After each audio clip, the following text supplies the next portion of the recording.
தலைமையிலான திமுக ஆட்சியில் பெண்களுக்கு பாதுகாப்பில்லை, தூக்கு எறியுங்கள், துரத்தி அடியுங்கள், கஞ்சா மாடல் திமுக அரசை. அன்புமணி ஆவேசம். திமுக ஆட்சியில் பெண்களுக்கு பாதுகாப்பு இல்லை என பாமக தலைவர் அன்புமணி உத்திரமேரூரில் நடைபெற்ற தேர்தல் பிரச்சாரத்தின் போது குற்றம் சாட்டினார். உத்திரமேரூர் சட்டமன்ற தொகுதியில் தேசிய ஜனநாயக கூட்டணியின் சார்பில் போட்டியிடும் உத்திரமேரூர் பாமக வேட்பாளர் பே. மகேஷ்குமாருக்கு ஆதரவாக பகுதி மக்களிடம் வாக்குகள் சேகரித்து பாமக தலைவர் அன்புமணி பேசுகையில், தமிழகத்தில் ஆட்சி மாற்றம் என்பது காலத்தின் கட்டாயமாகிவிட்டது. திமுக ஆட்சியில் பெண்களுக்கு பாதுகாப்பில்லை. கடந்த 5 ஆண்டுகளில் 8700 கொலைகள் நடந்துள்ளது. இதில் 2100 பேர் பெண்கள், 62,000 குழந்தைகள் மீது பாலியல் வன்கொடுமைகள் நடந்துள்ளன. ஒருபுறம் பெண்களுக்கு பாதுகாப்பு இல்லாமலும் மறுபுறம் சின்ன சின்ன கிராமங்களில் கூட போதைப்பொருள் கலாச்சாரம் தலைவிரித்தாடுகிறது.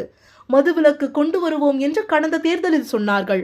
ஆனால் இந்த தேர்தலில் மதுவிலக்கை பற்றி எதுவுமே சொல்லவில்லை. பூரண மதுவிலக்கு என்பது அண்ணாவின் கொள்கை.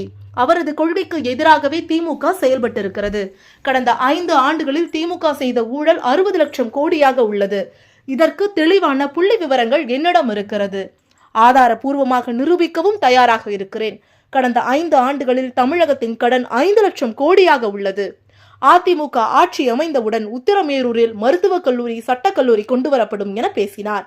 தேர்தல் பிரச்சாரத்தின் போது கூட்டணி கட்சி தலைவர்கள், நிர்வாகிகள் பலரும் உடனிருந்தனர்.